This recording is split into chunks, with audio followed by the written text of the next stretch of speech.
Okay, we're live. Hello, world. It's a beautiful day. Kind of, at least for me, it is. It's overcast and most importantly, very cool. So happy. Jim, hello.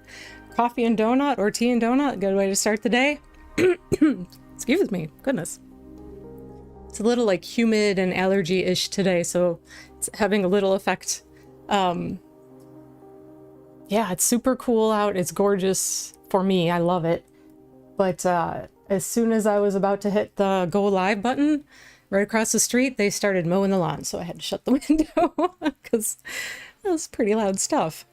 So, oh my gosh, yes, I'm here. And just a quick introduction for anybody who joins and doesn't perhaps know who the heck I am. I'm Lynell Ingram. Paint Fumes is my art channel.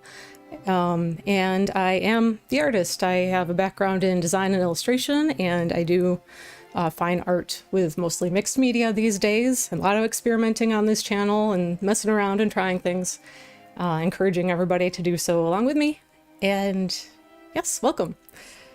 So I'm working on my second cup of coffee this morning.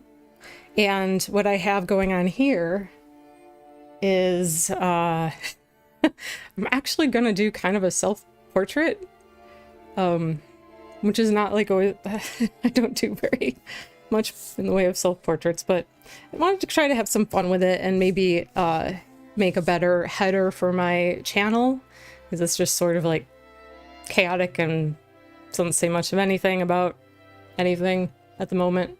Something I had thrown together kind of quickly. So that is the plan, and I'm going to be working with gouache paint, and I am working on gouache is relatively new to me, but I'm used to working with acrylic paints and watercolor, so it hasn't been too weird. But what I'm doing today is I'm working on this multimedia mineral paper. This is from Yasutomo, and it is paper that's made primarily from like rock. I believe that's what it says on there.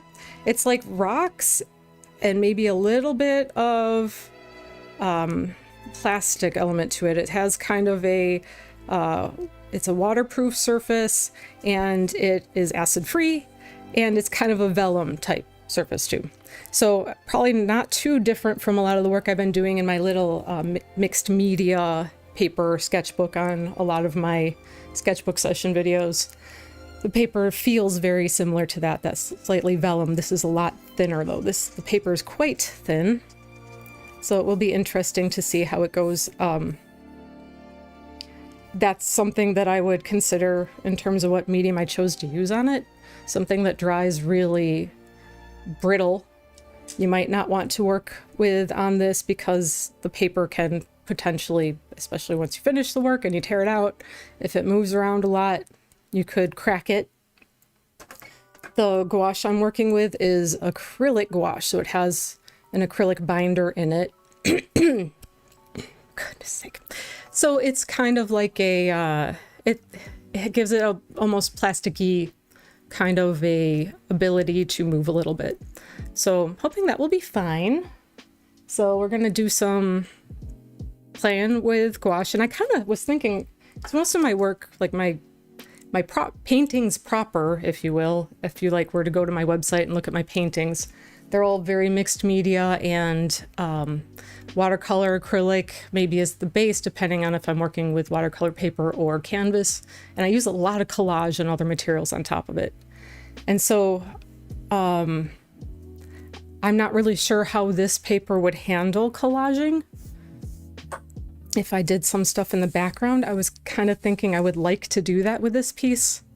But for today, maybe I'll just start on the portrait elements of it and maybe build some collage into the background once I get a feel for how this piece is going along. So that's the plan for this morning's stream. I hope everybody has their creative projects queued up and their coffee or tea or whatever you need to keep the morning going well. And we can get started. I just need to start. This is my palette here. This is just a sheets of paper palette that we're using for this particular thing, because my glass palette is currently being used with oil paint.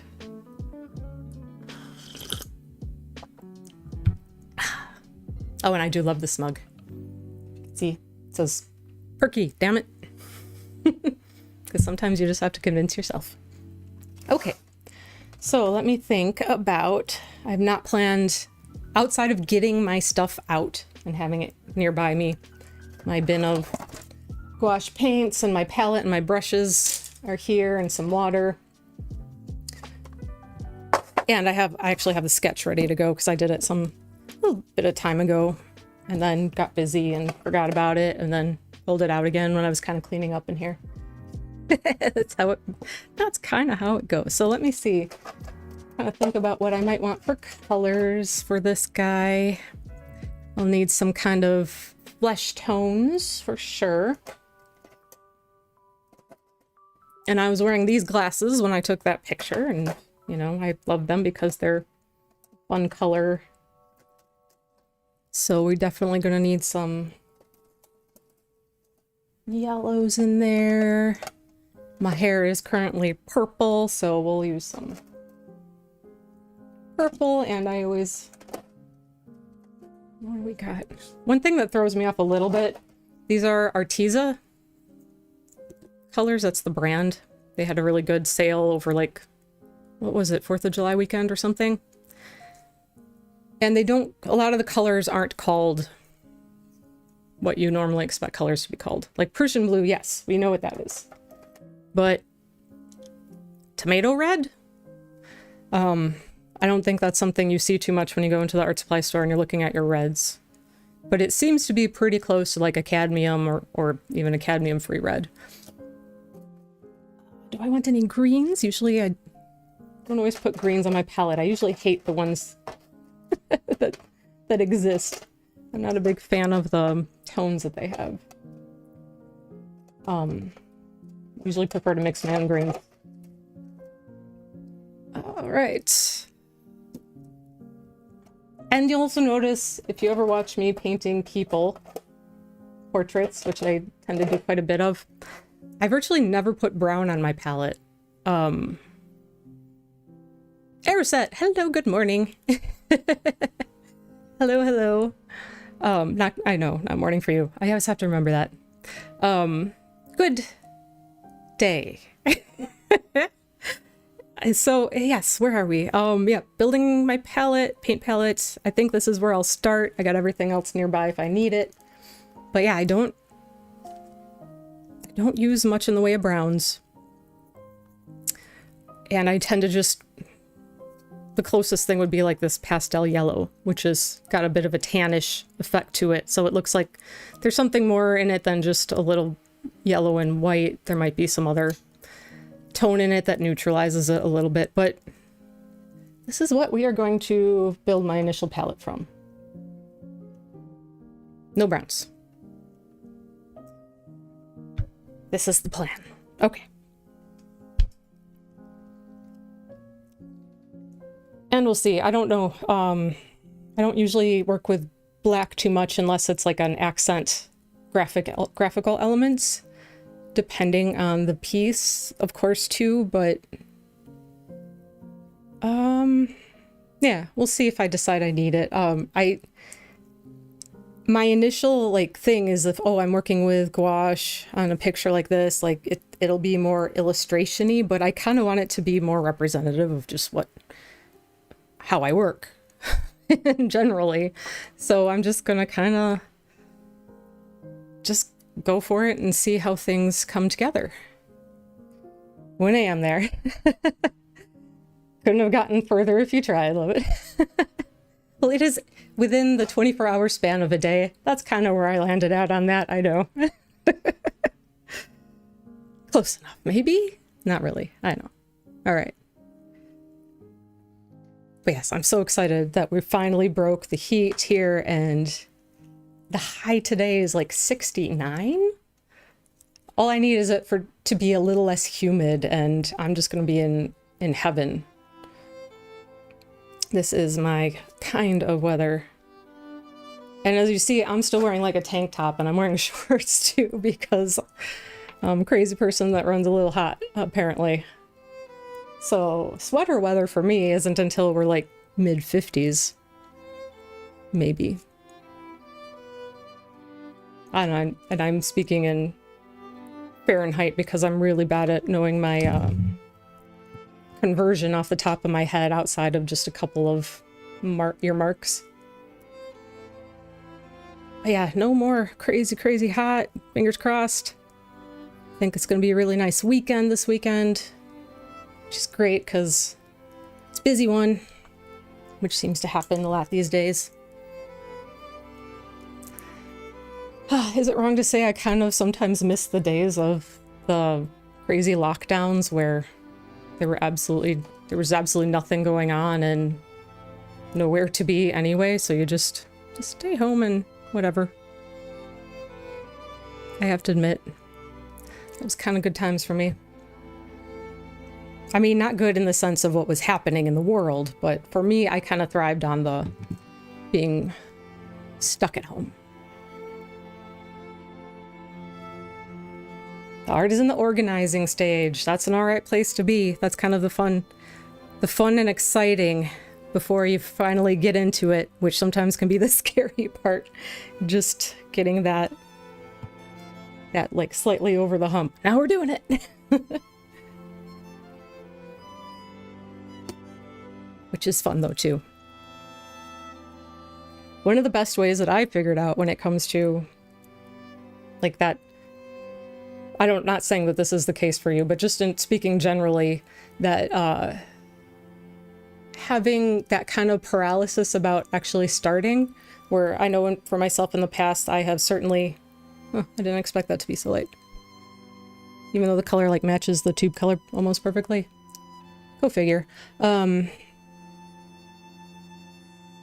Yeah, approaching things as play, like our art stuff. That joy that we had when we're kids and we get to like play with a box of crayons and whatever else. That just, whatever happens. It's just learning. Like creative, just play in general. And I'd done some research on this some time ago, so my memory on any specifics is going to be very fuzzy, but it's so very good for us, even as adults. Especially also as adults, because it gets like learned out of us to do so. But it's so good for us. It's good for anxiety. It's good for depression. It's good for like working creativity as like a muscle, stress relief, helps with creating new ideas. There's just so many benefits that I can't even remember them all off the top of my head. I think I might have made a video about it about maybe 2-3 years ago or something. I believe I did. That might have been why I researched it in the first place. Okay, so here we go. Let me pick out a brush. I have been working quite tiny on a lot of what I've been doing on the channel in that my little like half-page sketchbook. This is a little bigger, but it's still kind of small. So I will... That might be... I kind of don't have just exactly what I'm looking for. I kind of wish I had a flat brush right in between these two. Play is a Brene Brown pushed thing, I think. Her research into vulnerability is amazing. Play is part of it. Okay, that's good to know. I know that I've listened to her talk, her like couple of TED Talks about vulnerability. I haven't heard her talk about play, but she's so, like, she's great. I'm sure that it's really well done and really good because that's like everything that she does. I think that's basically the same, just a little longer. I have the most random assortment of brushes I'm getting to have, where I need to maybe be a little bit more mindful when I go shopping. This one could work, but it's like it's a pretty rough, like hog hair brush. It was very cheapo. In fact, I think part of my dad's old art set from like the 60s, and it looks like it has a crack, and it looks like maybe it was repaired with glue. I don't know. Well, let's give it a shot and see what happens. We gotta start somewhere. We just gotta start. All right, let me rearrange things a little bit. The mic is always in danger. Always, when I'm painting. Probably the only thing I could do that would be any safer is to have it coming from above? Nah, I don't even know how I managed to put that together. Okay, anyway, let's start with getting a bit of a flesh tone, like a neutral flesh tone.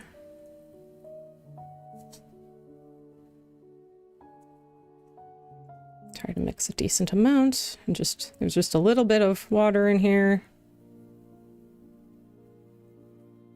That's very pink.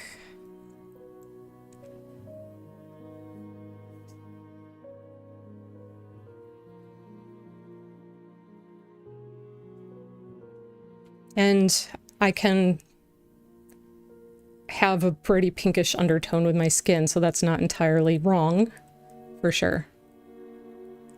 Yeah, of course I'm going to hit the mic. It wouldn't be me if I didn't. That's right on the nose right there.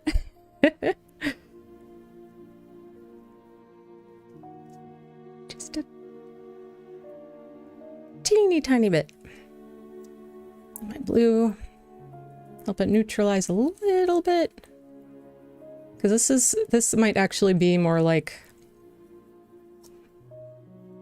whatever. Let's just get into the darker tone and go from there.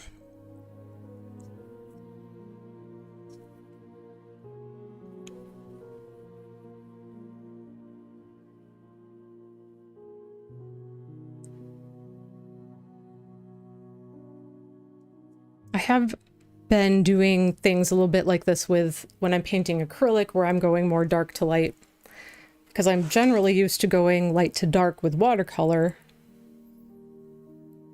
And I attempted the, what if they made a mic for pierced ear? Oh, that's interesting. A mic for pierced ears. You caught my attention there. I like that idea. I think you should definitely work on that. I like it. Love the self-portrait sketch. Thank you. I'm not usually big into doing self-portraits, but yeah, we're gonna just be a little irreverent with it and see what happens.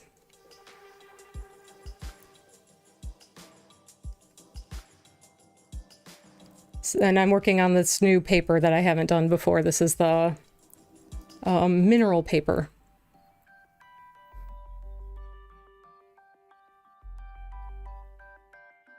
And while this is... let's just get right into it. While this is... oh, getting the microphone made me completely lose my train of thought. So it goes.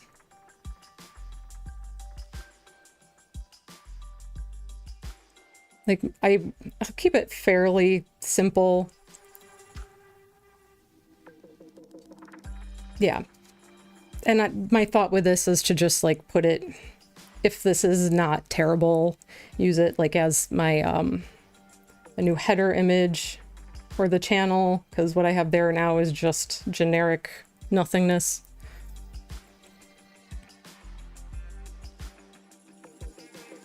So... that's my thoughts on the matter.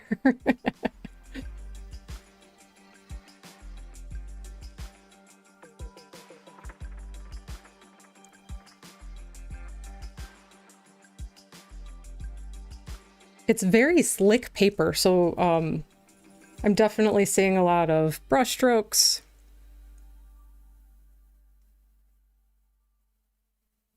So it might be a few layers to get it really nice coverage.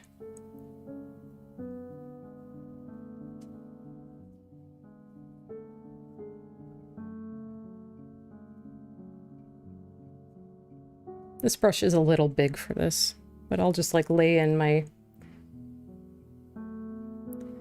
kind of the darker flesh tones. Not quite shadow tone, but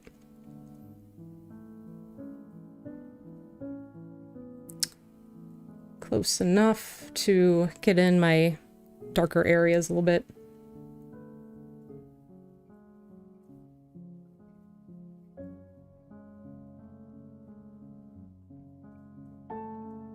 It's interesting doing, why do you go dark to light with acrylics? I don't know. It's just something that I happen to have been doing a little bit of, and it works okay with acrylics because they dry so fast, and jeez, and it can be very opaque. So you can work your way up within, like working on a painting in an hour, you can go from working with your darks, and then by the time you even mix your next shade, unless you laid it on really heavy, like with a palette knife or something like that, then those tones are already dry and you can lay over them very easily.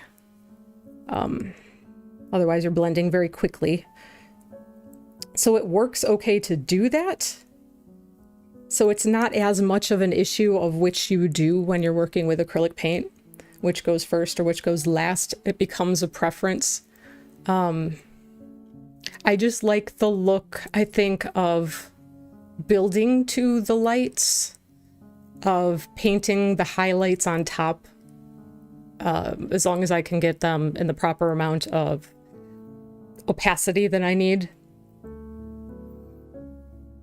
You usually don't have to go back and do second layers, but yeah, it does layer well if you need to add white, if you need to add light to it. I think that what I learned when I was working in the last stream on Monday night, I was doing like a cityscape, an nighttime cityscape, and I was having a lot of hard time getting the luminance. Oh my God, words. The light, the color of the lights reflecting to be intense and bright. And I think that the problem was that I laid down my darks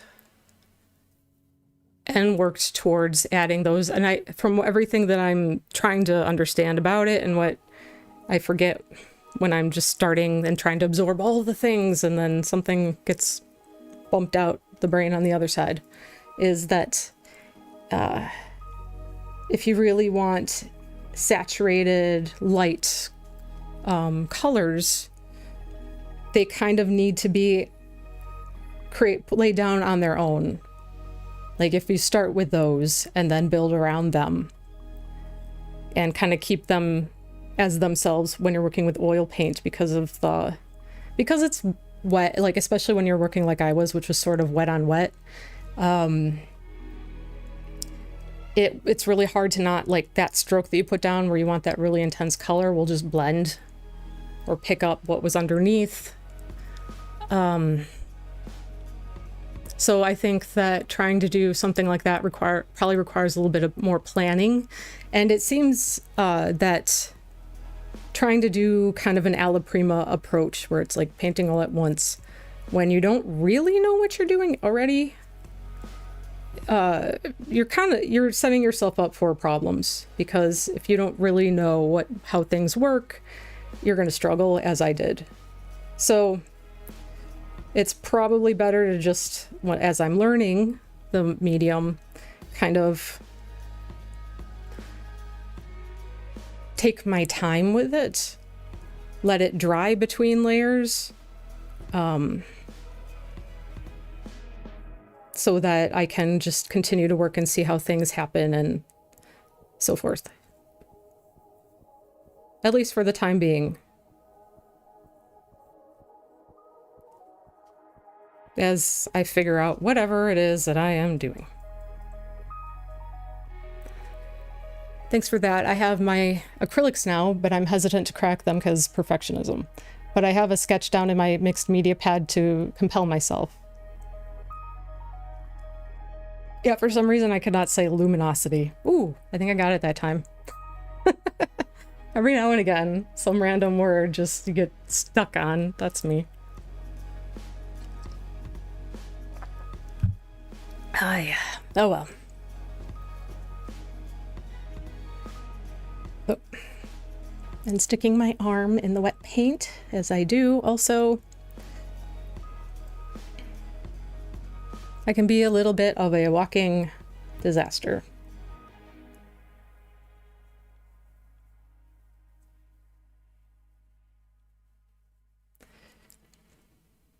Because my mind, it tends to be just everywhere.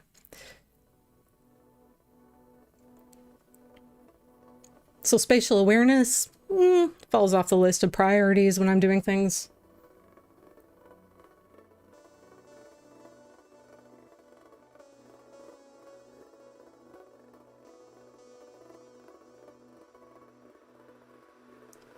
And gouache generally, I think, dries. It seems to dry quite fast.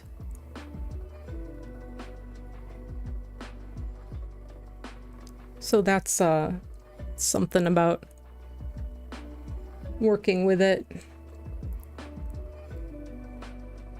in terms of figuring out how to add colors and things. And it tends to be pretty opaque too. Yeah, man, as a writer, it's so embarrassing. The simple words I'll suddenly forget out of the blue. I do that a lot too. Like in the middle of a sentence, like the most basic word is just gone. And I really hate that. I used to call that just my like artist brain, absent-mindedness. My dad could do that kind of thing a lot. And then many years later, I discovered that I have ADHD, and that's probably a big part of that. It's like, and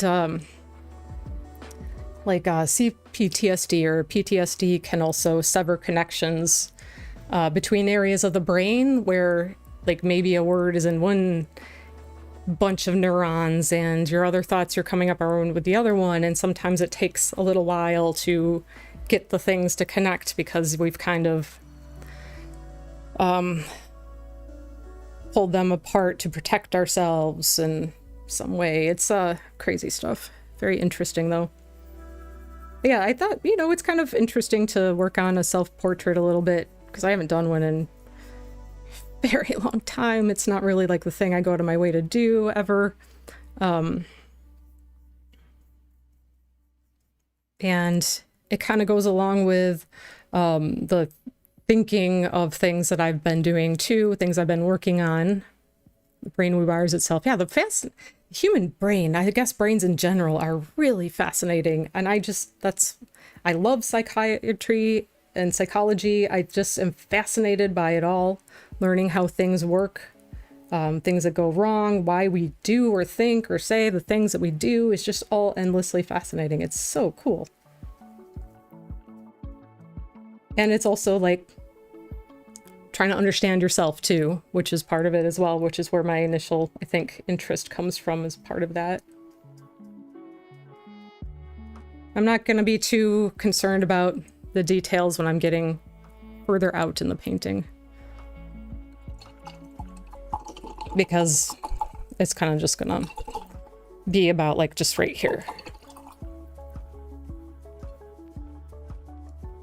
Okay, slightly smaller brush now.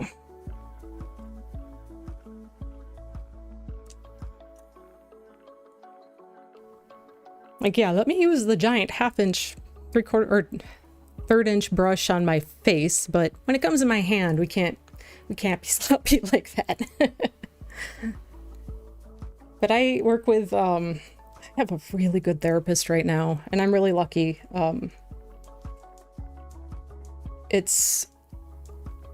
I've had a lot of different therapists over the last few years simply because of, you know, constantly changing things in my insurance and what's covered and that kind of fun stuff. But here, move it a little closer to me and a little further away from the brush. My love for human behavior is what caused my autism to go undiagnosed for as long as it did, because I realized it was my special interest. Whatever I do has a human behavior component. Yeah, absolutely. Brain-mind workings are fascinating. And then you have the body-brain connection, which trauma can kind of sever a bit. That too, and like it's so inextricably linked, like how our brain to our gut, our nervous system to our guts, and everything, really. So when you have things that aren't maybe diagnosed or dealt with, it can resonate itself or present itself in very physical other ways as an attempt to like process things or put it somewhere. End up with a lot of physical issues because of that. It's kind of crazy. Like the brain will have its word with you one way or another.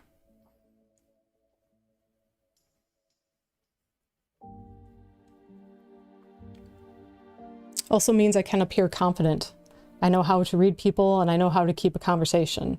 And that's why no one tagged it, because I've spent my life trying to learn how to be normal, because the concept of normal is fascinating to me.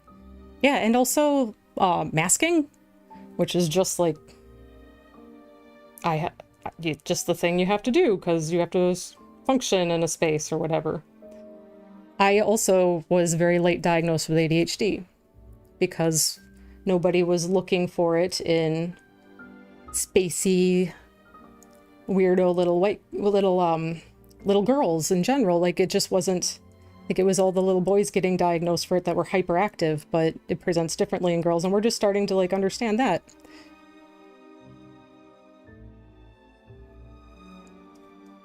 So that's been interesting to learn about.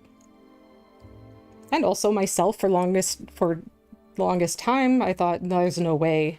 And I thought that about so many things.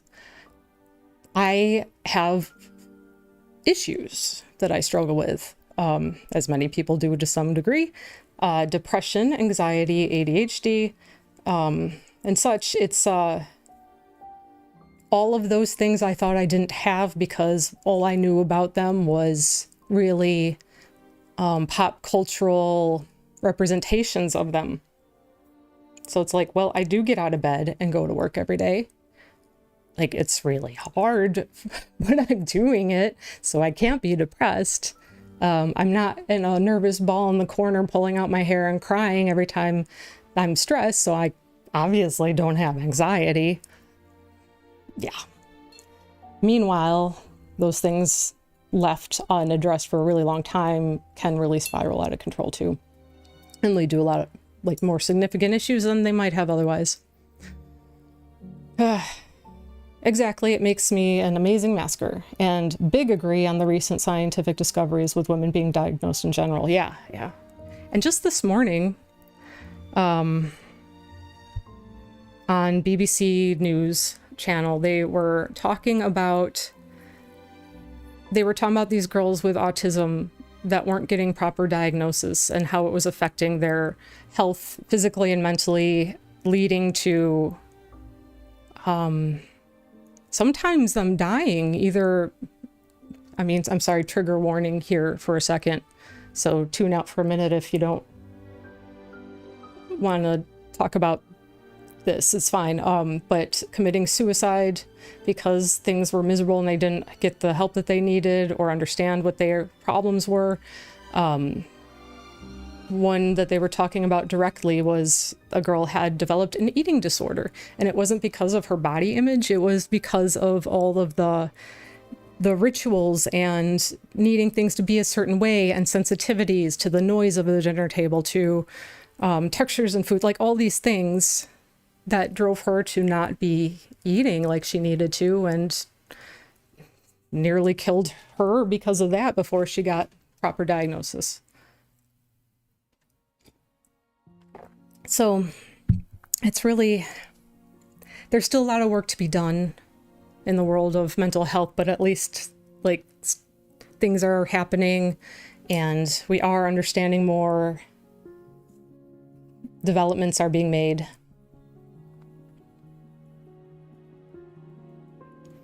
I'll be honest, my diagnosis only came in the past 6 months.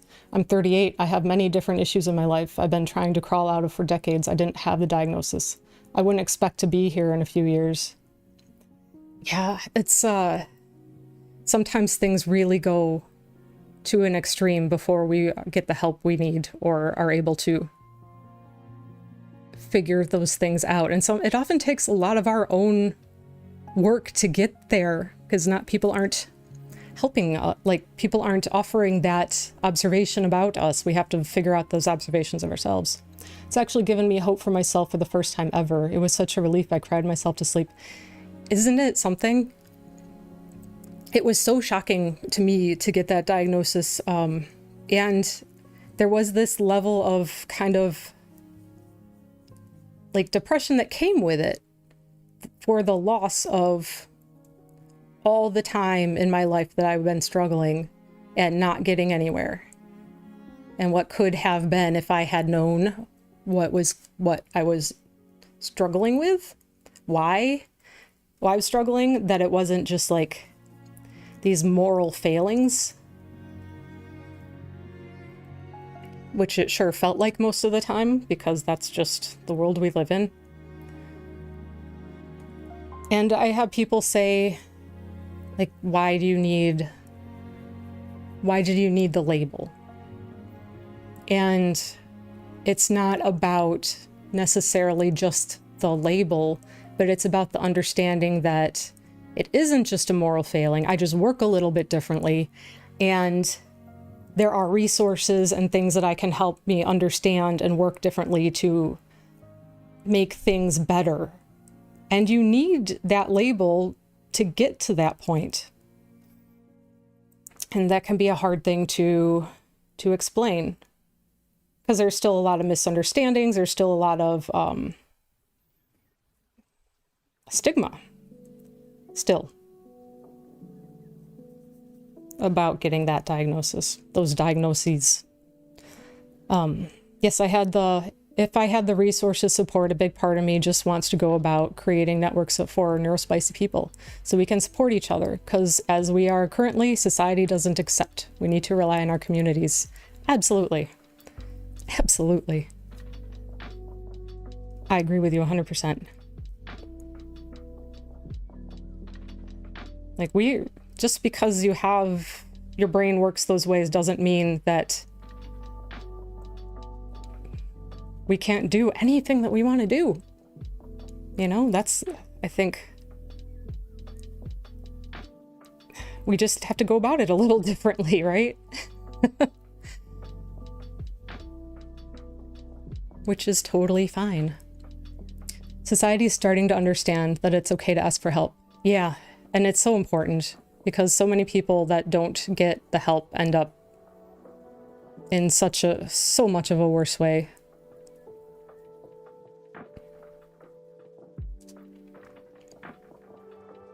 So I am very glad for those changes.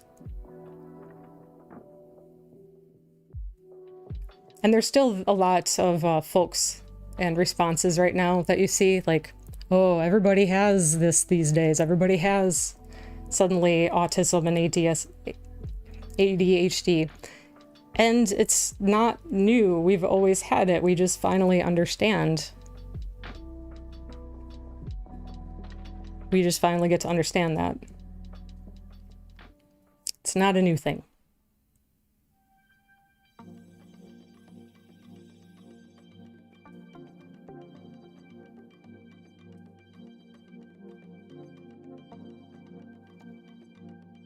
I totally agree, Jim. I even see that in my own mother, yeah. But yes, totally agree with the point that we can do what we want. We just need the support. We function different. We're only disabled in the function of current society. Yeah, it's very difficult to be a good capitalist. Let's say. That is very difficult.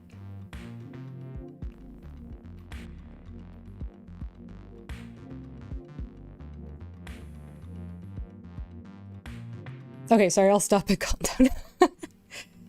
I think it's important conversations to have, and it's something that I think about a lot in the context of my own life, and it's something that I think about in the context of, and I talk about in the context of my work, my paintings, my current body of work that I have is a lot about mental health, and it speaks to it primarily from like a female perspective or a woman perspective, because that's where I'm coming from, and I'm also fascinated with the impact of our culture and society that affects our mental health in terms of the expectations of gender roles and that sort of thing.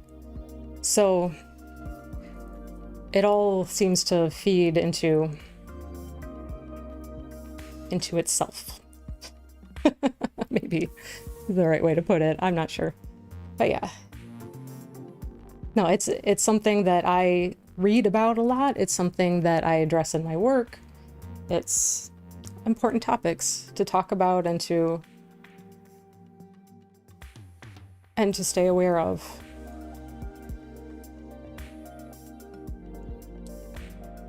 That's why I think your work is rad, because it has the greater meaning than I really connect with. Oh, thank you. I think for me, I always, without realizing it, have processed a lot through my art, because I haven't known how to successfully process emotions in general most of my life. I've not been good at it. Ask anybody who knows me. It's just something that I've always been kind of bad at. But I could go to my art and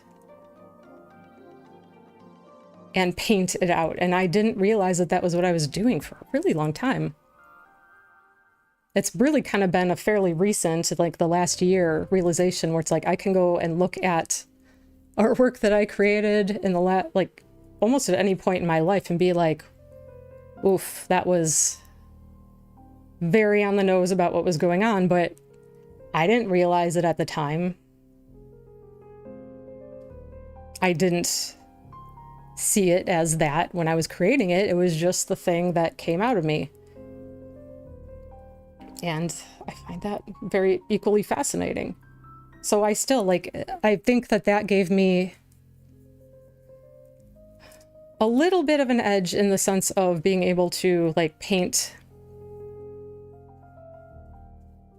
things that I am feeling or going through, like finding ways to portray that, because I just always kind of subconsciously done that because I didn't know how else to process emotions. And I don't think that if I paint things that don't have that component to them, it feels empty, I think, to me. It feels inauthentic.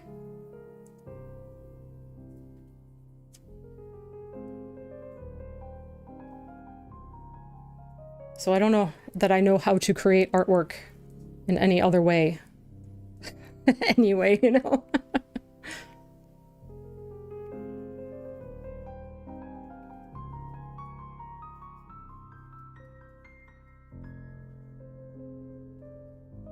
And something that I'm currently working on is like confidence. I struggle a lot with confidence.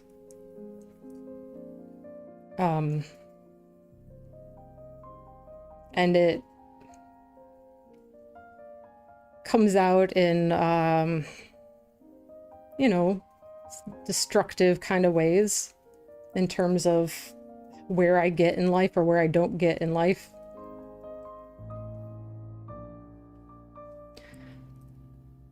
And I've been, you know, at least somewhat aware of that for a long time, but I've only recently started to understand just how much that's been a thing that's been hurting me. So I'm really trying to work on that. And I don't know exactly the right way to do it as of yet. The whole thing, I guess, but one thing is your language, what you say to yourself, but not just what you say to yourself in your head, but also how you talk. I almost did it right now. I tend to do a lot of Maybe I think it could be language like that when I'm talking about anything. It's about myself specifically, especially. And that right there is, you know, not, it shows that, it comes across. It's like, even if people don't really realize that don't forwardly realize that's what you're doing, it still makes an impression that it still kind of has this underlying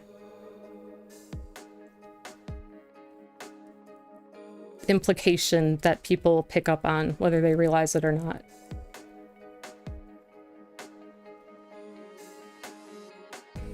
And I'm way better at like looking at anybody who's here, anybody who I know, either through the chat here or in real life. I can tell you the things that I should tell you, that, you know, everything that you need, you have. Just find your path and to do it, and you've got it, and you're all amazing. But I have a much harder time, for some reason, applying that to myself. And I'm sure that a lot of people can relate to that. That's a new concept to me, how confidence leads to destruction. Well, it's the lack of confidence for me that I'm mostly referring to. That you almost set yourself up for failure by not really believing that you're gonna succeed, or believing that you're good enough, or believing that you are enough. And it stops you from trying things, and it stops you from doing things. And I've gotten pretty good at getting over those things when it comes to working on my art. But I need to be able to apply those things to like other areas of my life also. So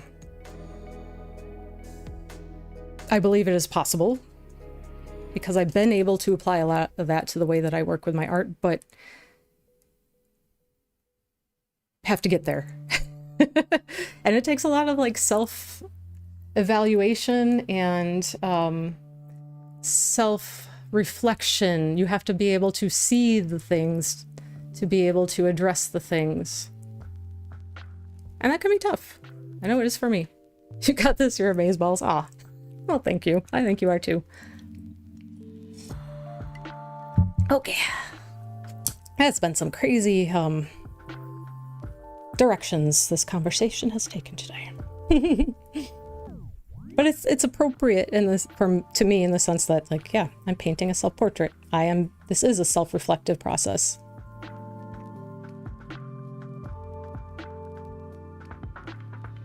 Can't kind of separate one from the other too much.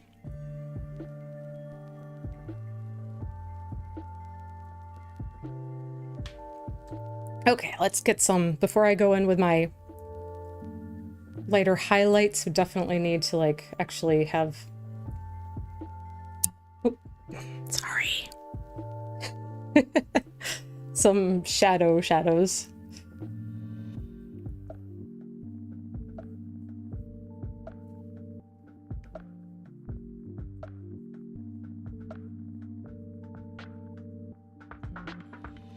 For me, confidence comes from self-trust.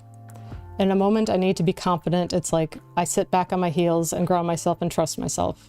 It's hard, but that's what I've learned. That's really good. And that is a wonderful way to be.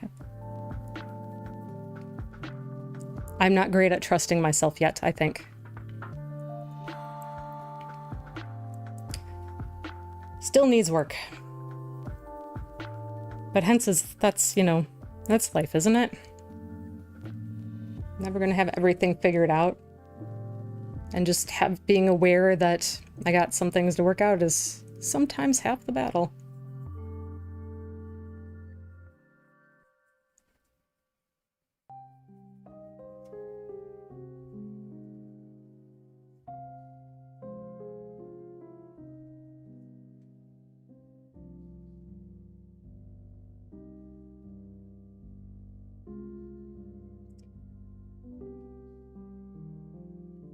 This feels very disjointed so far, this painting, but oh my gosh. Look at me putting...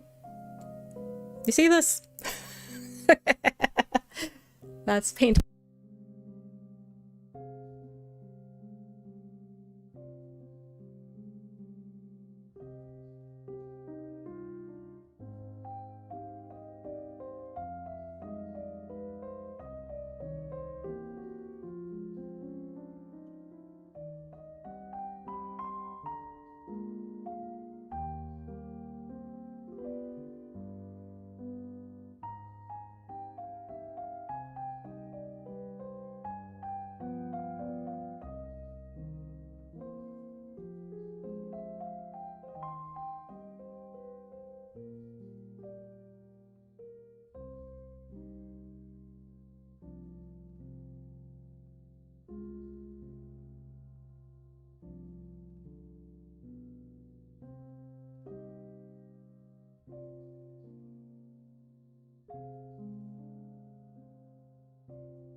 I did. I hit the mic one too many times. Sorry, y'all.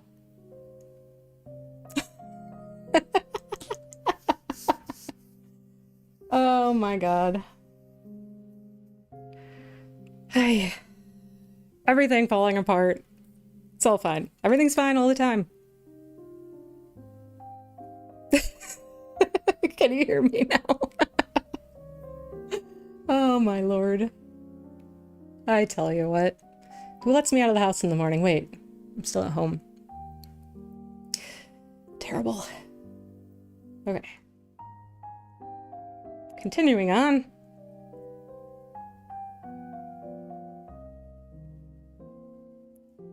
Can you hear me now? I don't think I was talking about anything except the fact that I was making a giant mess because I got paint everywhere.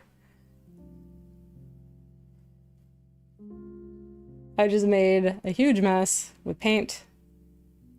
It was on my arms, now it's on the paper, and just happy accidents. That's what we're going for. That's what we're just gonna call it. Happy accidents.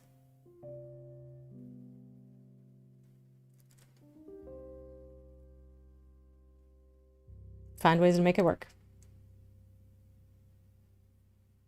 Just channeling my inner Bob Ross right there.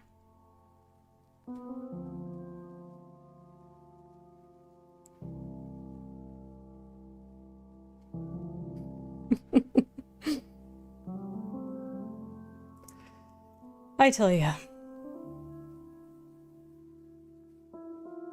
One-man shit show some days.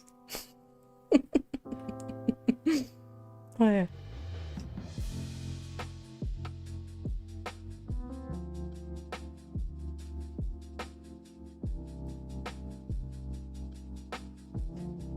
Oh, I just saw some movies in the last... What day? Today's Thursday, man. I cannot keep track of anything. Today's Thursday. I saw some movies since I last streamed on Monday. And one was The Pope's Exorcist, because it just happened to be on, what, Netflix, I guess? So we watched that. And The Keep, which is a 1983 classic, so to speak. It's got a heck of a cast. Great cast in that movie. The movie itself, I don't know, has anybody seen The Keep? It's kind of fantasy horror, I guess, and it takes place during World War II. And there's, of course, Nazis, because why wouldn't you put Nazis in your horror movie?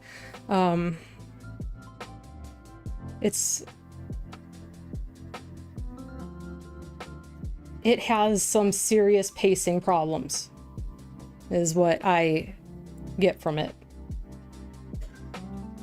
The Keep sounds familiar. It's like,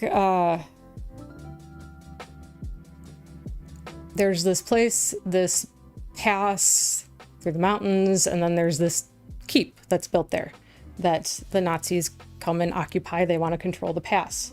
And it's a really bizarre fortress of sorts that nobody really knows how long it's been there, where did it come from, who built it, what's the purpose of it.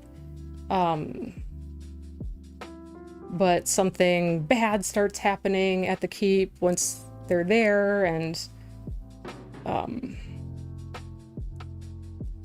the soldiers start being like killed off, and they're trying to figure it out, and then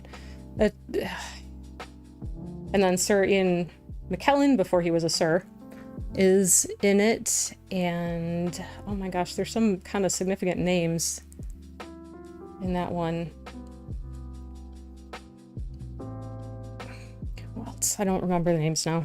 A lot of recognizable faces, and it's a very slow building to anything happening. It's only an hour and a half. Only an hour and a half. That's like what a movie should be. It's an hour and a half, and it feels longer. And then once things do happen, it's always like, wait, what? Wait, why, what did I miss? How is this going on? Why is that happening? So it's like long stretches of very little happening, and then suddenly things happen, and you feel like you've missed a lot to get to that point. And yeah, that's how I feel about The Keep. Interesting.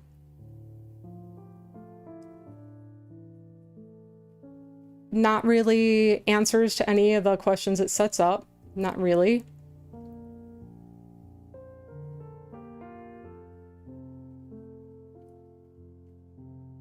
A bit of a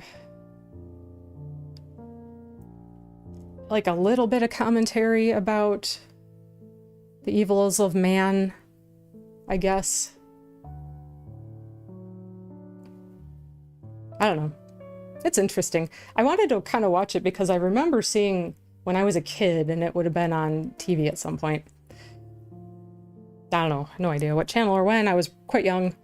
And I remember that this one particular scene that happens very early and being like, whoa, that's messed up, like when I was a kid. So I was kind of always curious to, like, once I figured out what that movie was and that scene kind of burned into my head, going back and actually watching it. So finally did, and yeah, it's interesting. Not really sure what else to say about it. It's got some fantastical fantasy kind of elements to it. I enjoy some of the I guess you call it like the gore elements that come in the horror movie. They're kind of funny in how they're done, and that's a lot to do with just the time it's done, and like when the movie was made, the quality of the effects are it's just fun and weird. It's definitely a weird movie. So I guess I can give it that.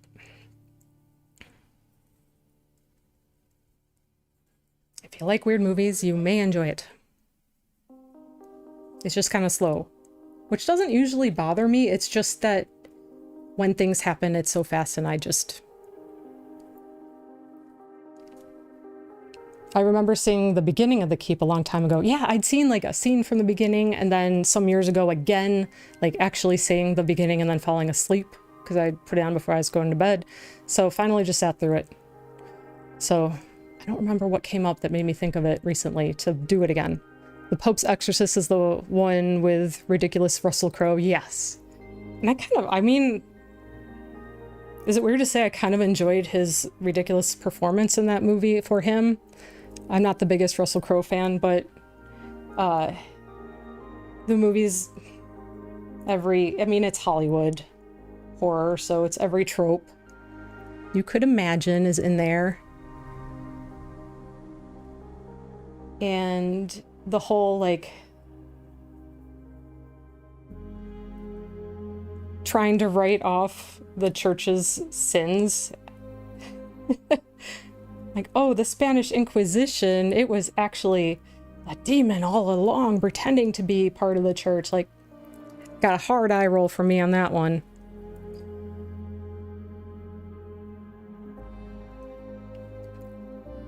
And then it's like, the way it ends, it's like, ooh, two super priest exorcists now teaming up. It's like, nah, okay. Very lightweight. Such a B grade trash gold. Yes, his accent. Yeah. It's not good.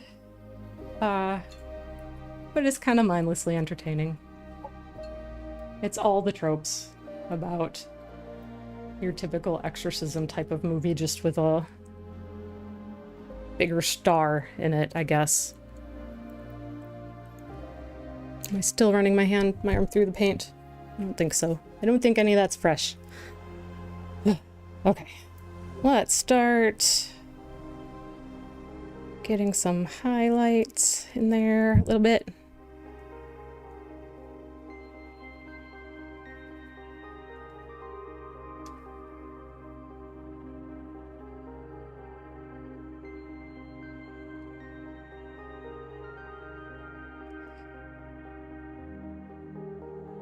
It's a little yellow, but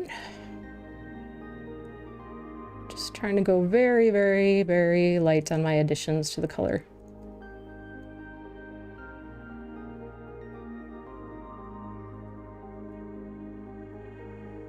Because I want it to be very light.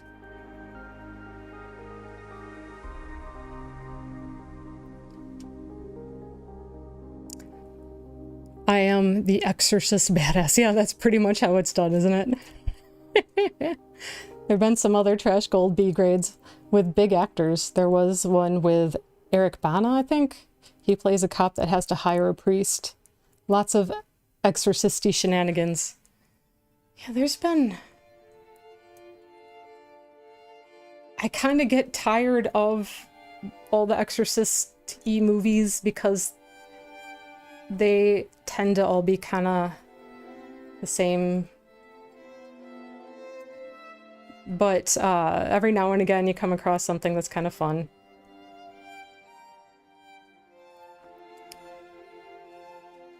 And aren't they remaking The Exorcist? Like, The Exorcist proper? I think that I've heard that that movie is being like a remake, or I don't know if they would be technically like a soft boot or something, just a full-on remake. I don't know. So that's interesting and usually not good, but I'll reserve judgment.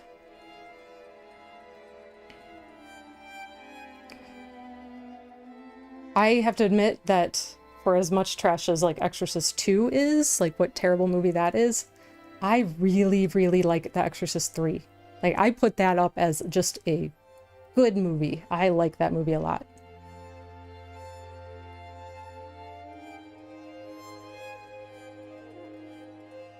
What's the guy's name? Well, both the primary actor, the detective in that one, whose name I'm spacing on, he's outstanding. And then the guy that plays... names. I tell you what, he's the one that does the voice of Chucky. Dorn, is it? George C. Scott, yes! Yes! Love that movie. I think that movie is terrific. It's, like, such a well-done... just such a well-done scary movie, but it's, like, just good. It's got great acting, and yeah. High recommend for that one. I love that movie. Okay, then question. Since my graphic novel includes an exorcism, what would make it more unique for you as a tasteful audience member? Oh gosh, I don't know. Like, you're gonna bring your own voice and such to it. And it's about the context of the story, right?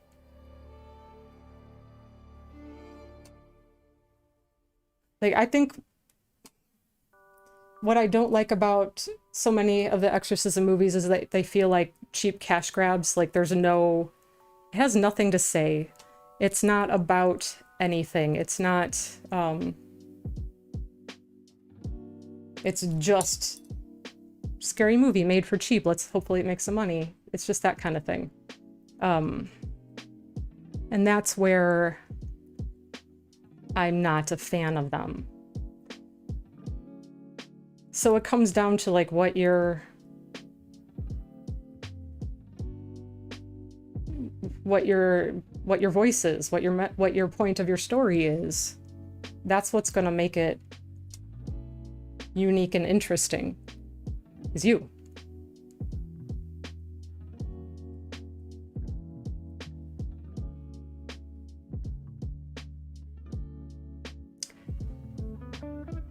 Yeah, that might be on one of my favorite, like a favorite movie list for me.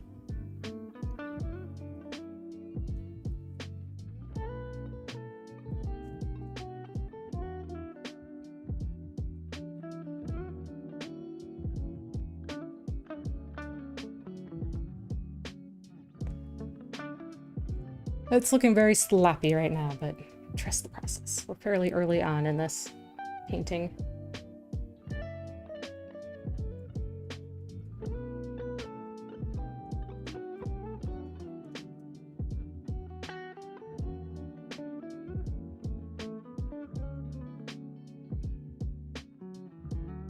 Definitely need more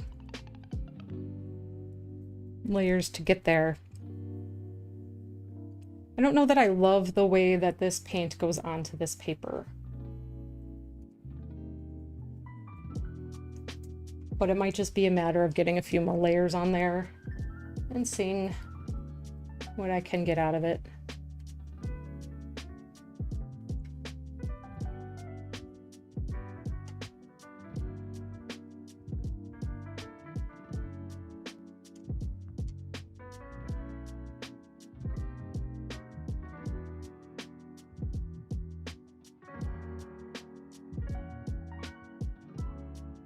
I just stuck my hand in the paint. This time I actually felt it. Ooh, it's the purple this time. As, I don't know if you noticed me checking the microphone to make sure that didn't mean that I hit the microphone.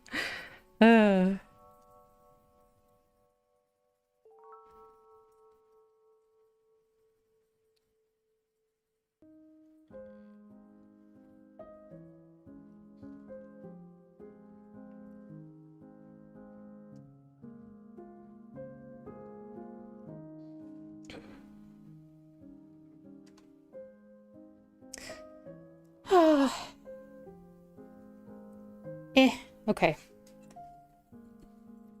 I'm gonna get a couple of the characteristics, start putting some of the characteristics on here, and then I'll continue to make some adjustments.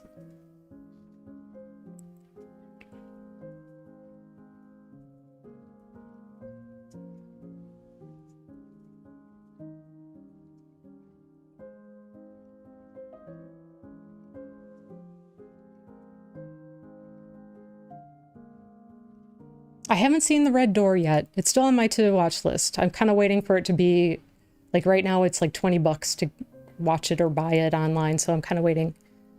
Pinda Allah, hello, how are you? Did I say that correctly? I hope. Well, welcome.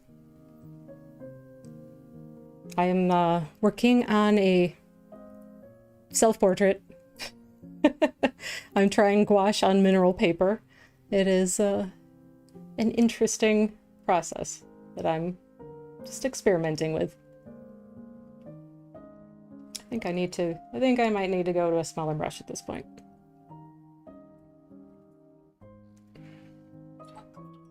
At least for this part. Let's see what I got.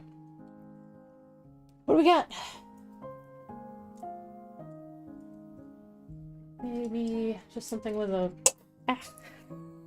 just something with a nice point. I'm just going to go down to a smaller round. This is a number 2 round brush. I think it's a relatively newer brush for me. I don't remember exactly where I got it. It was probably on sale. So yeah, kind of waiting to see the red door.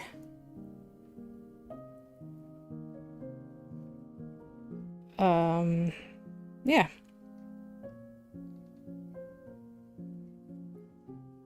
Oh, my mom and my sister just saw Oppenheimer this last weekend.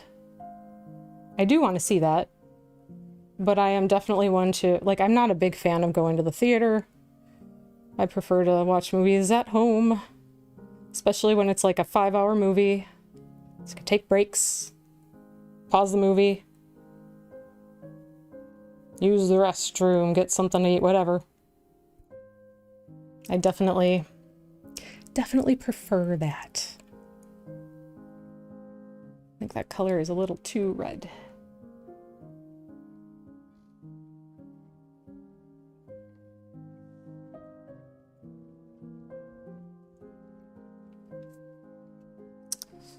Jim, if I were writing the story, there would be a skeptic character who does proper critical thinking about what is happening, not just somebody saying rubbish and balderdash.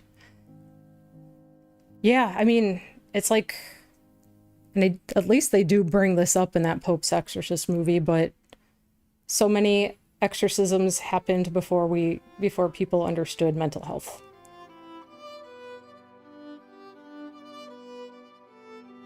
When that was ever a thing, you know?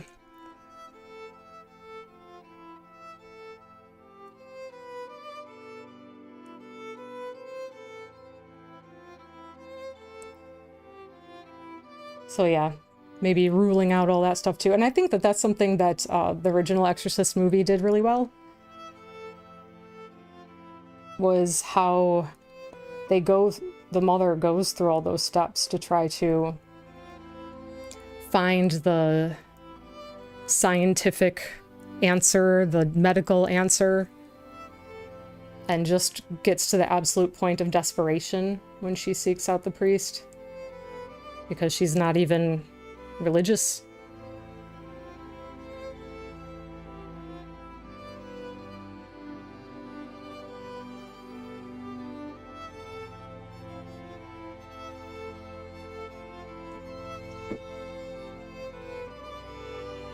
And the horror of that element is being that, you know, what is happening to your child? Like, and the same goes for any illness, right? If a loved one is suffering from something that's kind of destroying them and nobody can give you answers,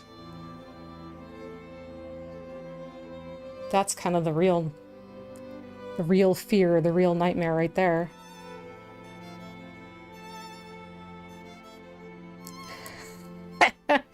Oh, this looks ridiculous so far.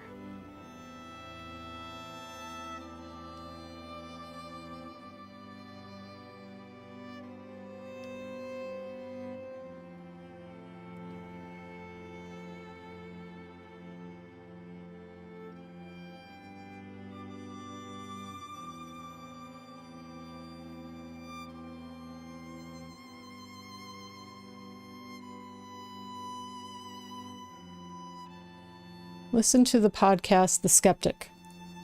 Guide to the Universe. They talk about debunking exorcism and psychic scam often. That's cool. That sounds really interesting.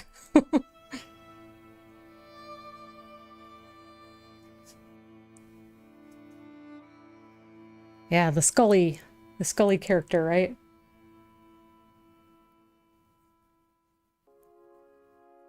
Looking for the practical, explainable answers.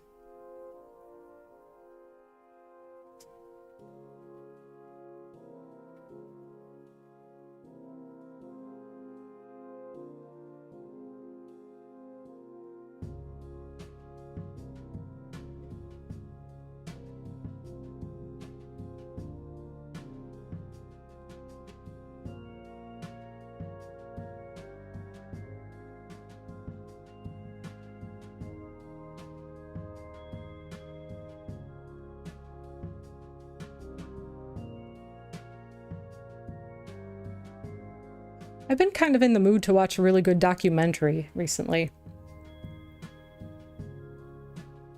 I haven't really looked into what's out there that's interesting, but I'll have to do a little digging and see if anything...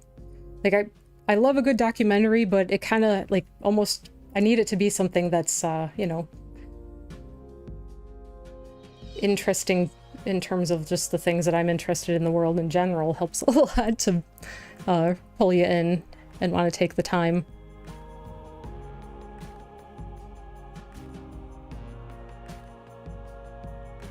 Going clear. Recently they had a story about a psychic telling someone to send their jewelry for psychic cleansing to rid of all their evil forces. Oh no.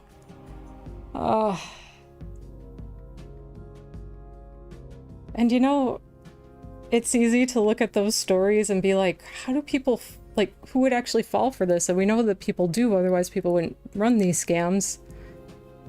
But people can be, people who are kind of like desperate for answers, for anything. Like, very intelligent people can get sucked into these things pretty easily. I think we've all, I mean, I know I've had moments in time where I've been manipulated into something, and watching that show, that Mentalist guy on YouTube, was really interesting, where he talks about how that happens. And usually it's like a salesy kind of thing.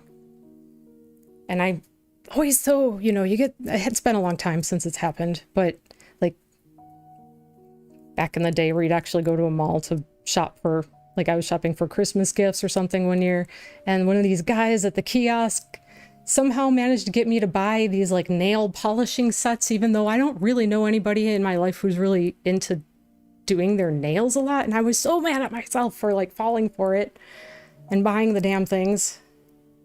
But it's like you just get into this position where they've had you. They figured out the buttons to press for you to get you to be like, yeah, I really can't say no to this amazing offer. Boy, oh boy. Like getting suckered. Oh, it makes me mad when it has happened to me in the past. It just makes me very angry. I'd like to think that I'm a little better shape to like recognize that these days, but you know, we all have our moments where somebody can get us when we're not quite on guard. And that's why scams exist.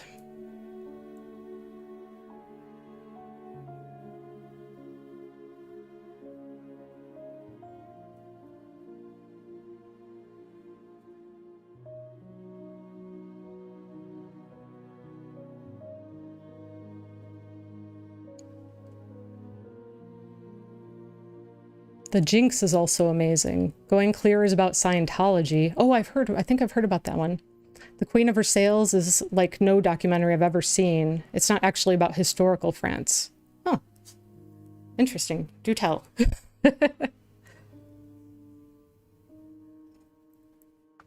Do tell, do tell.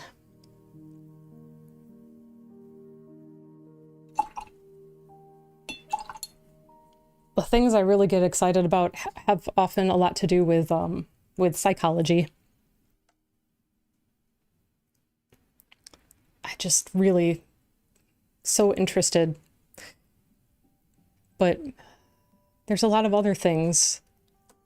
There's so many other things. Oh, God, there's so much to learn in the world.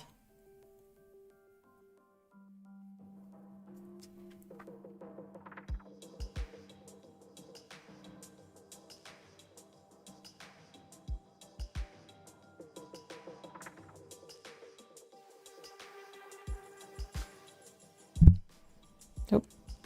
I think I'm still bumping into the mic. Sorry for that.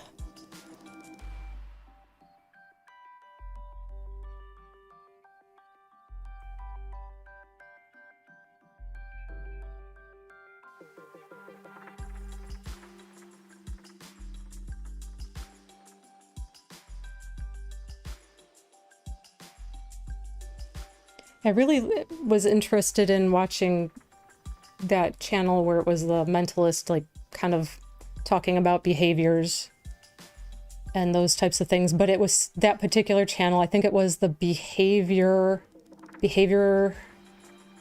arts or behavior arts or something like that. So heavily, the topic is so much like celebrity trials and behaviors, and I just don't care. I just can't bring myself to care about the problems of celebrities. And I get that that's probably a very popular topic to, in general. I'm sure I think there are obviously a lot of people who do, otherwise all the reality TV stuff and celebrity news wouldn't even be a thing. But yeah, I just, like, after a little while, I'm like, okay, I get it. Queen of Her Sales quick summary. A stupid rich American couple gets a documentary on them because they're building the biggest house in America. And then the 2008 financial crisis hits. And the documentarians are just sitting there eating up their spiral to nothingness. Oh, wow. That sounds interesting.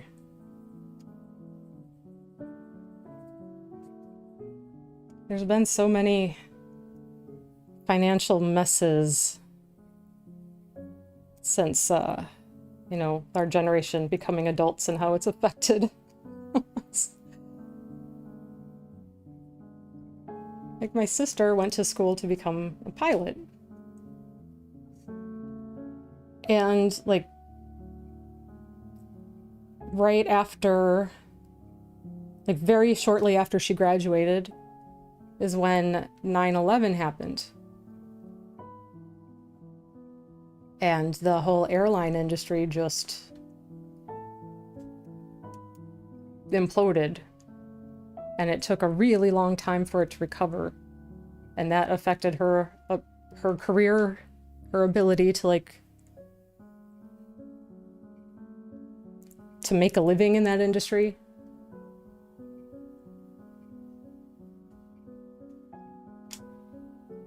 It's brutal. It can be.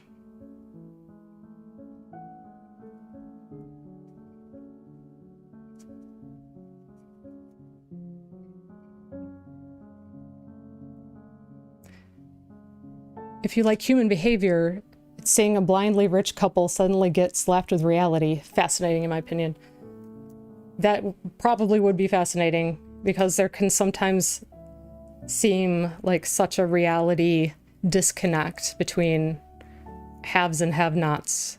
And there actually is some psychology to show that people, when they become haves, it does change the way that they behave.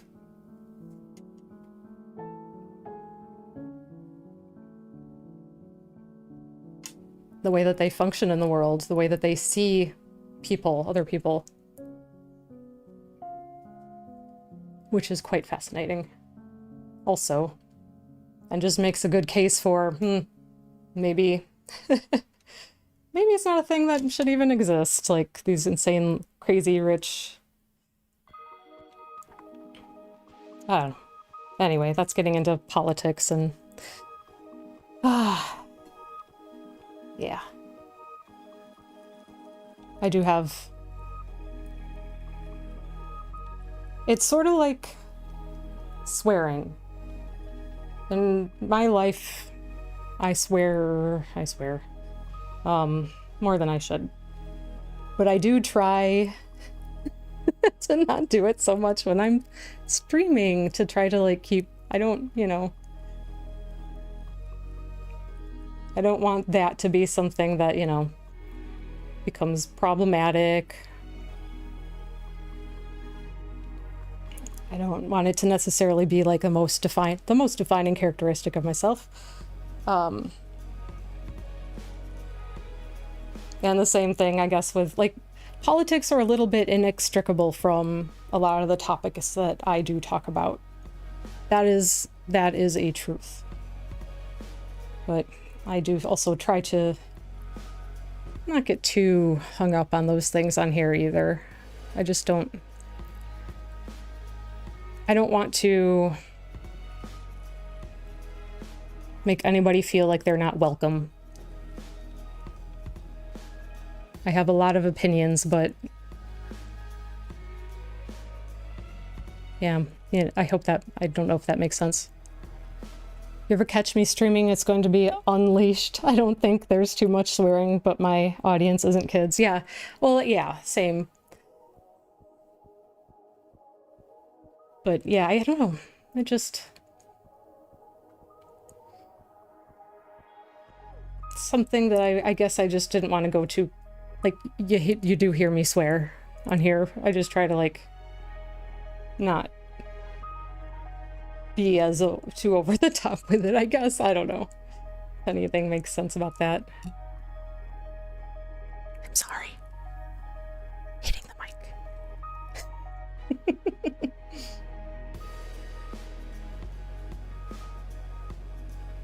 I don't know. Anyway. Stuff.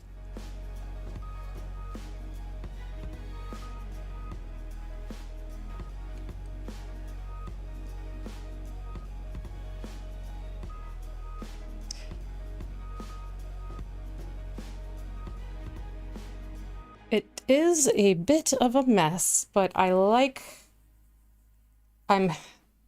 starting to get somewhere. We're starting to get somewhere.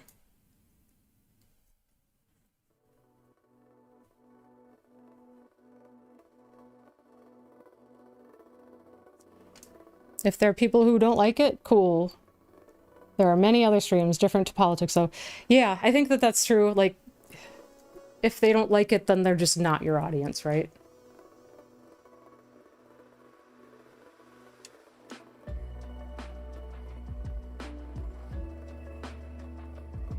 And God, these days politics are so polarized that it's just like...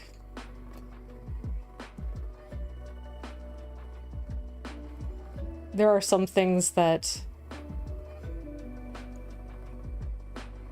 I don't know. Yeah. Anyway.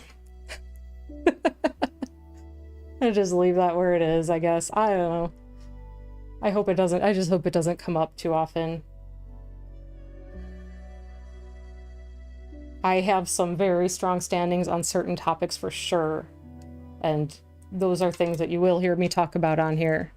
From time to time, very likely. But I also don't want to feel like anybody to feel like they can't be part of the conversation.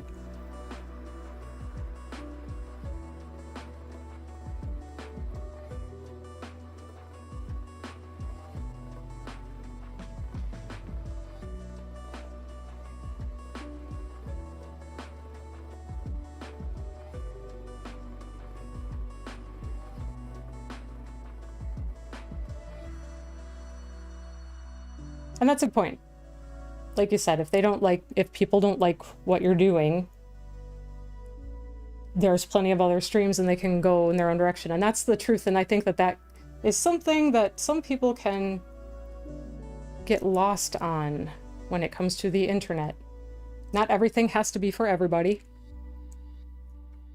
If you're not my people, that's fine.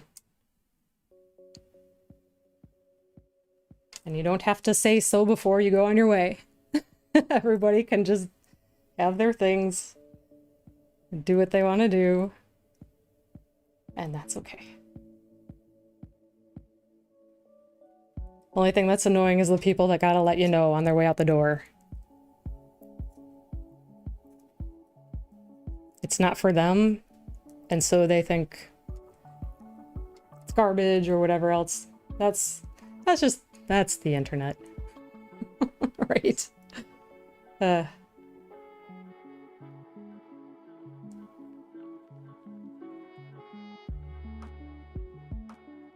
Man, okay.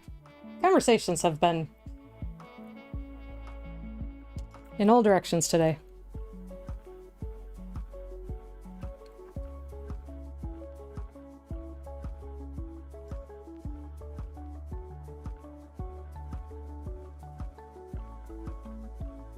Art and politics will intersect occasionally, so I wouldn't expect you to never mention it. Yeah, and I think even more than occasionally, if you're just, unless you're doing art to just sell at, you know, your local Pier 1 Imports, if that store still existed, and just for people to hang over their sofas and not make you think about anything, then you can exist separately of that. But most art has a point and a story and an intention, and people will find their own stories, which is wonderful too.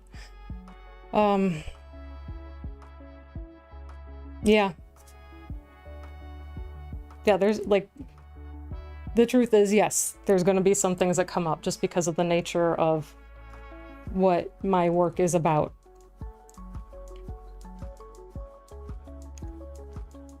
But yeah, I just don't want, I just would rather people like engage in a conversation in a way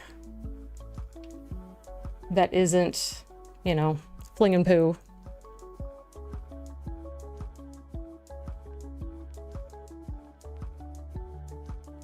And we can all get something out of those conversations then. And religion and politics, those topics, man.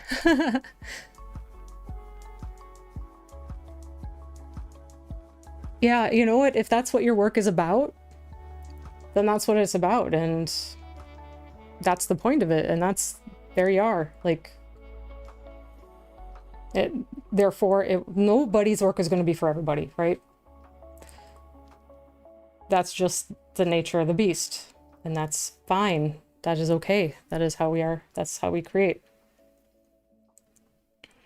And having something to say about difficult topics or topics that make people uncomfortable isn't a bad thing at all. There are important conversations that need to be had. And important perspectives on those things.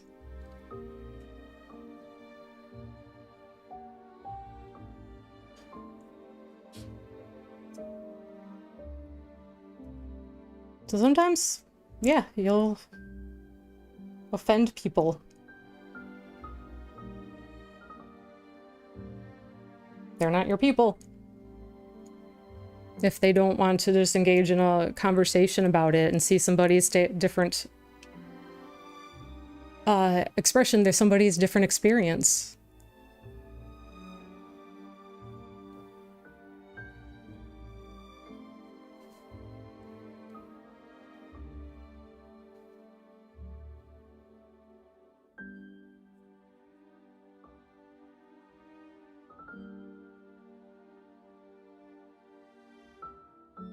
Like, as far as my, like, the work that I do broadly, I know it's not for everybody. It's definitely not for everybody. And you can't let opinions of people for whom your work is not for color what you do.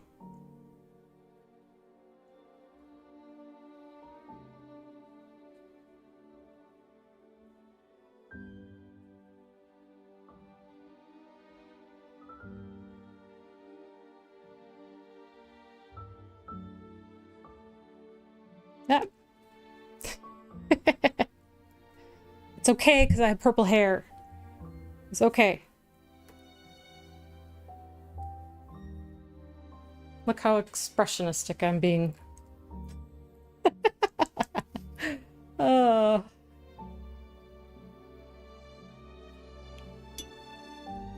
Okay. Nose needs work. Let's do something about this nose.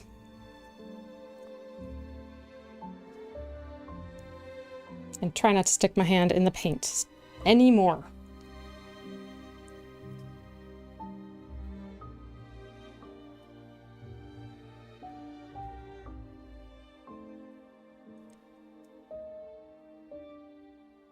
Too much water in this one.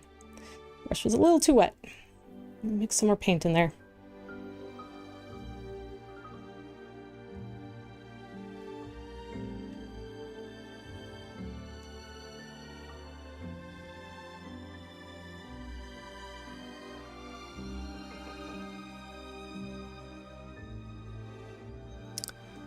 Let's see.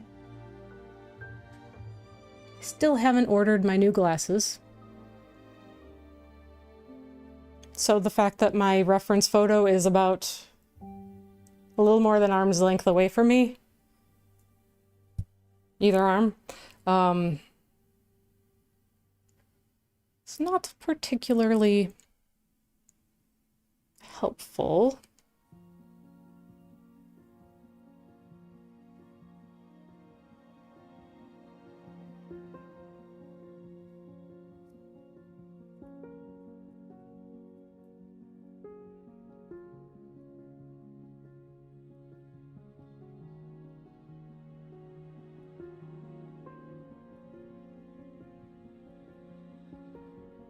Idea, turn the palette upside down so you're not moving over the paint. That's not a bad idea. I was trying to have it this way so that it was visible, so that you guys could see my mixing station for whatever that's worth. I thought that might be helpful or interesting. Oh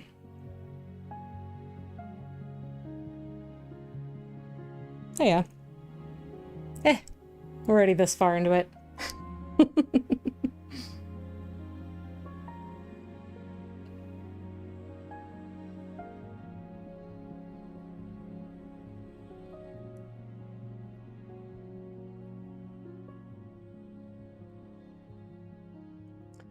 Okay, that's a little better.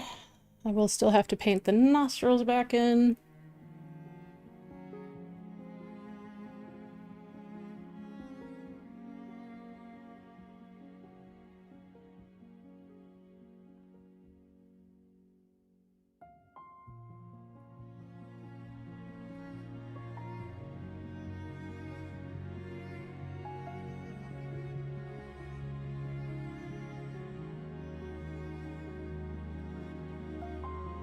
Also, in real life, I have a very asymmetrical nose.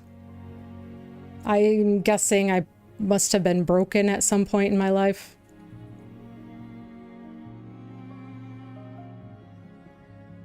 But you know, like, my nostrils are not even close to being the same to each other.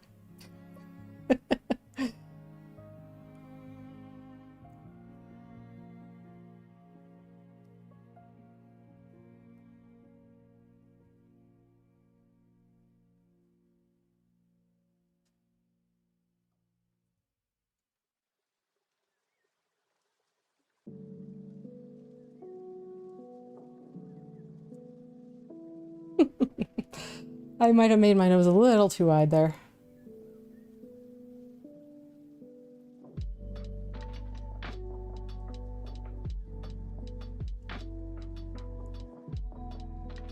Maybe just on this side a little bit.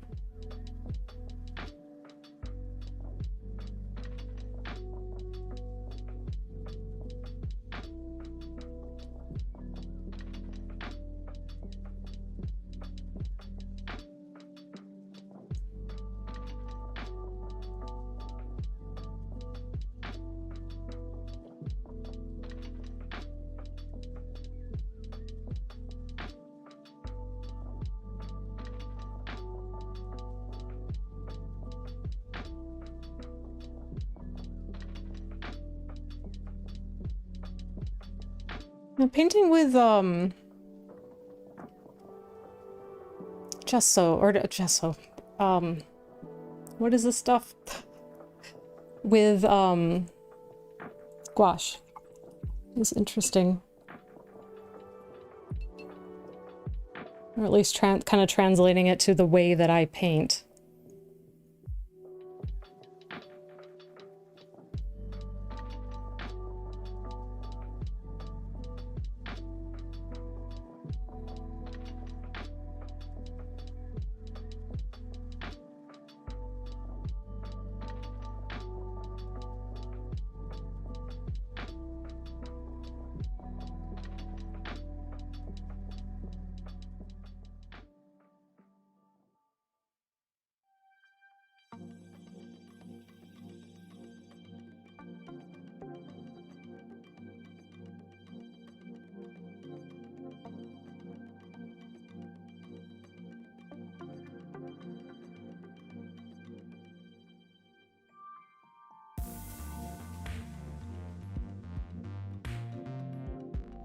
Okay.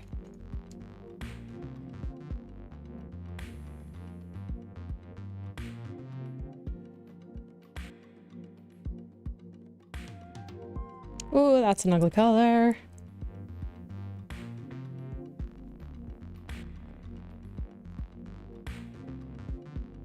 Trying to get a nice, really dark tone that I can... You know what? Time for even smaller brush action.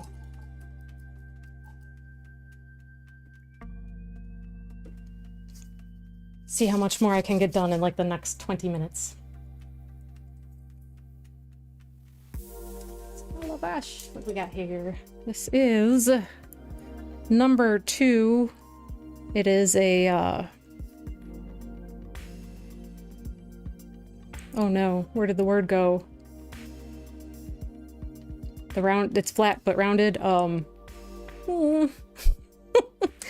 My brain just like was like, no, I don't know, I don't care.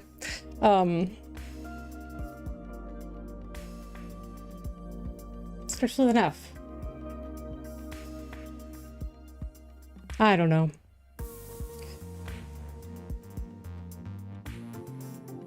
It is... It will come to me. You just gotta hate that thing where it's like, I know the word. It's in my brain somewhere. I really hate that. It's in there somewhere.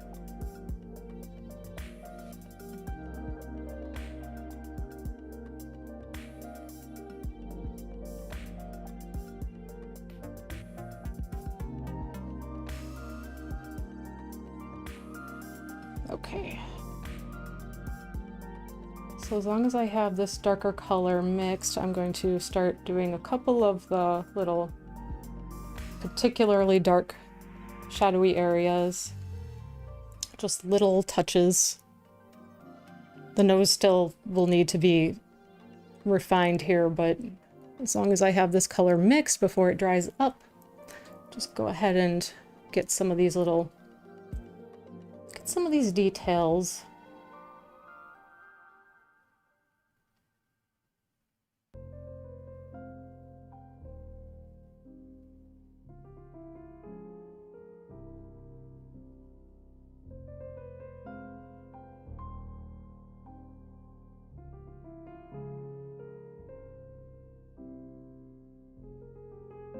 And I think we'll use this to kind of block in my eyebrows.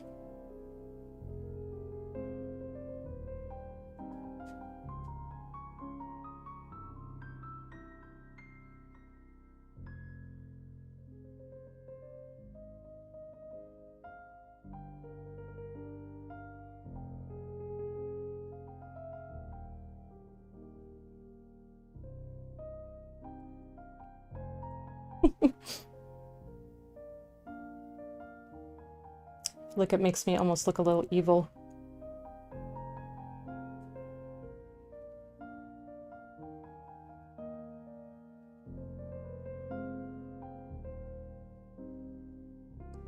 At least so far. Would that be wrong? I don't know. Depends on the day.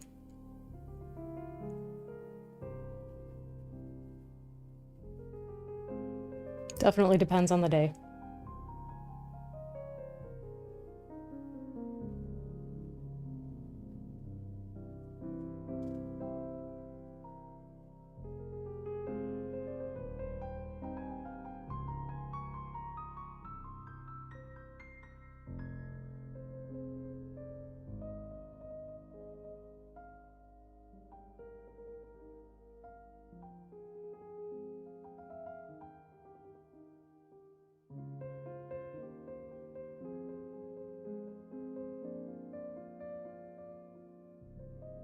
Smudge that line a little bit.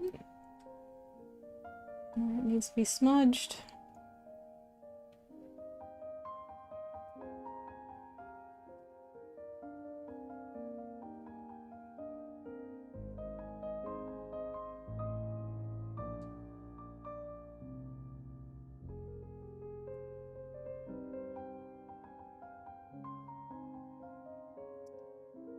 And the next eyebrow. Sometimes when you start adding some definition to some of these areas of your painting, it can really change things.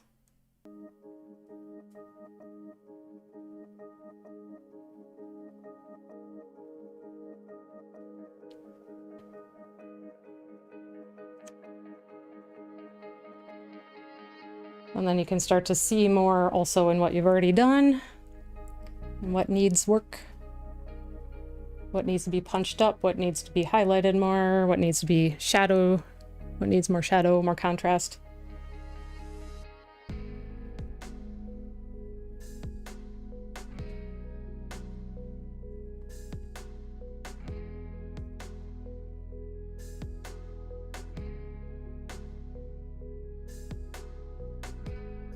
I definitely need a stronger shadow, like immediately under the chin.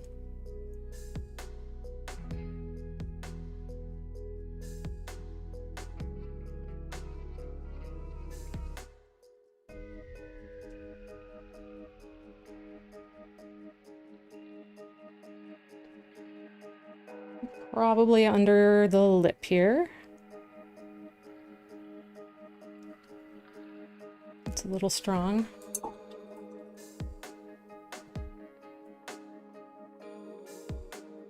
And smudge it out a little bit.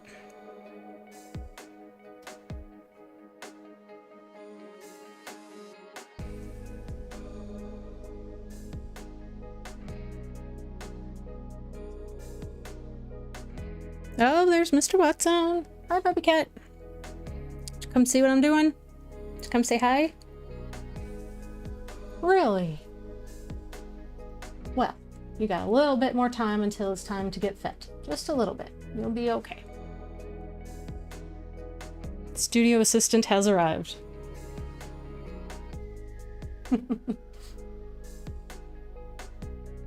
The nose is good. I did an entire page of noses today. Yay! How are they going? I mean, if you can do work like that, you've got to be like starting to nail them.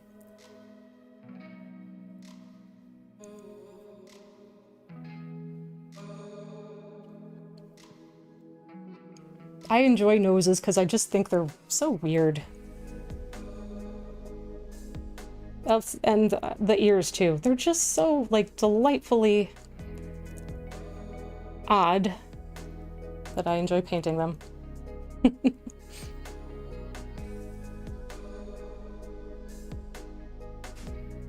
It's a little too dark, but we'll go back in and adjust as I need to.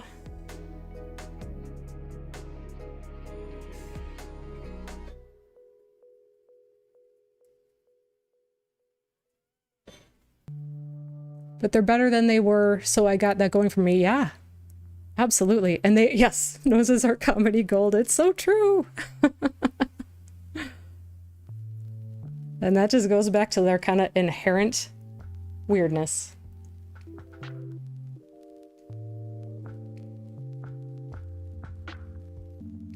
Oh my goodness, Watson's talking to everybody. Mostly yelling.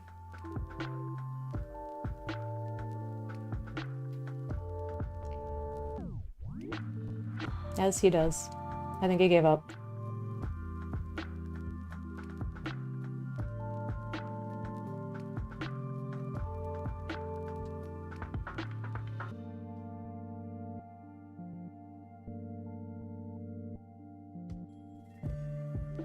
Yeah, I definitely have made my nose a little too wide for my face in this drawing.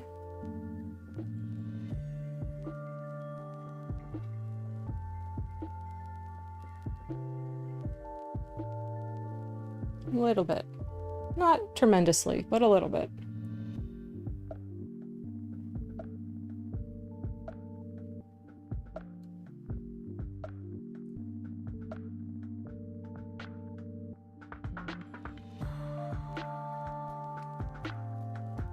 And that is too dark there.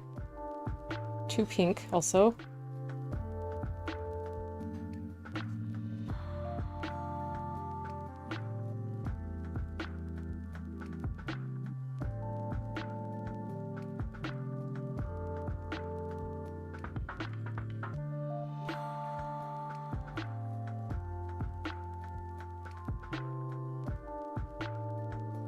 Also, my lips are definitely the wrong color, but it's just going to be like layers to get to where I want it to be.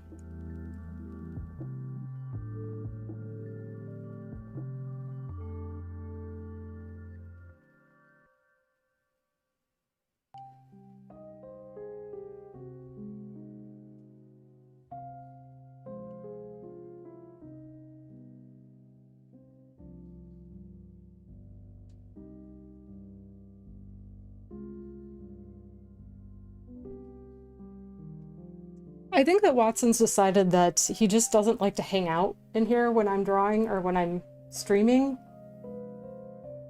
He gets not the amount of attention that he is looking for immediately, so it bores him and he moves along to the next thing, to next whatever. So it's kind of... He hasn't been hanging out with us that much, but he does, at least he stops in to say hi.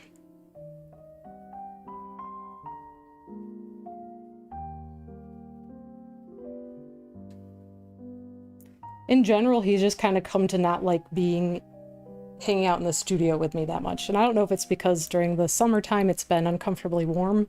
That could be part of it. That could definitely be a part of it.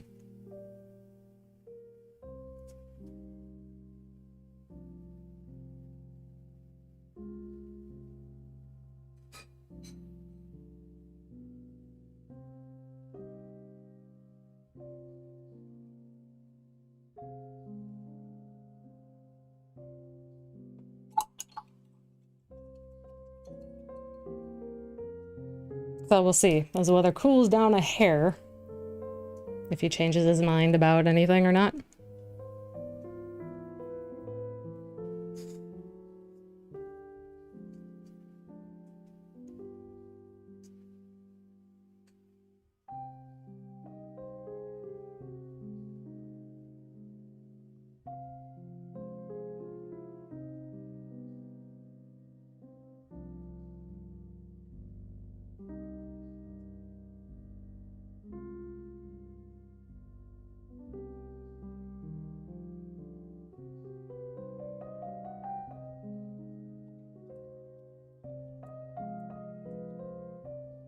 All right. And my eyes are kind of a hazel greenish color, depending on the lighting.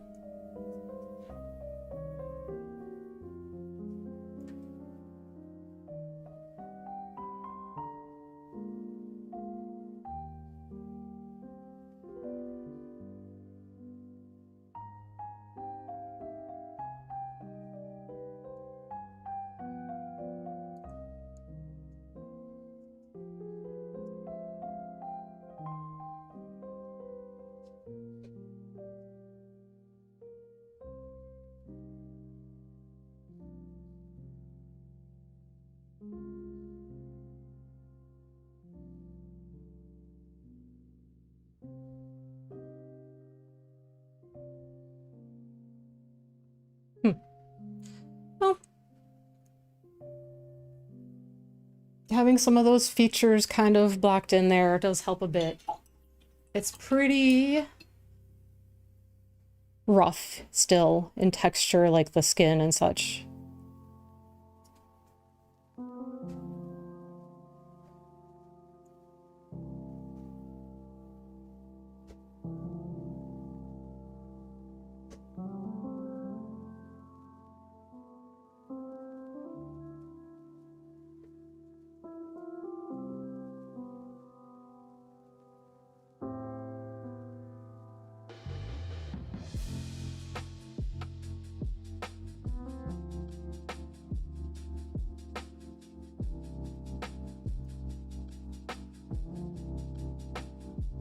I need a lot more detail in the skin around the eyes.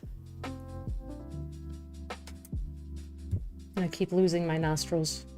You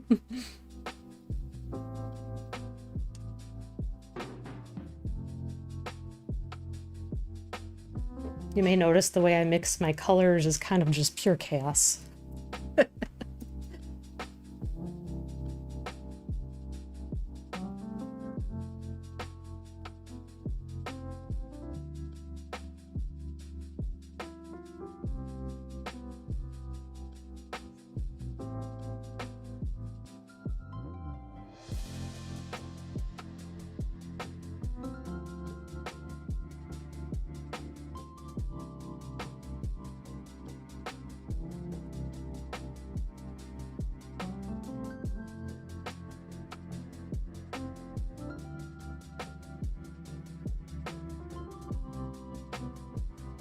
And I'm definitely waiting till like the last thing, basically, to put on glasses, to paint the glasses in, because they literally sit on top of my face and everything else, so that's kind of where I need them to be in the painting as well. Make sure I have everything else kind of set before that goes on.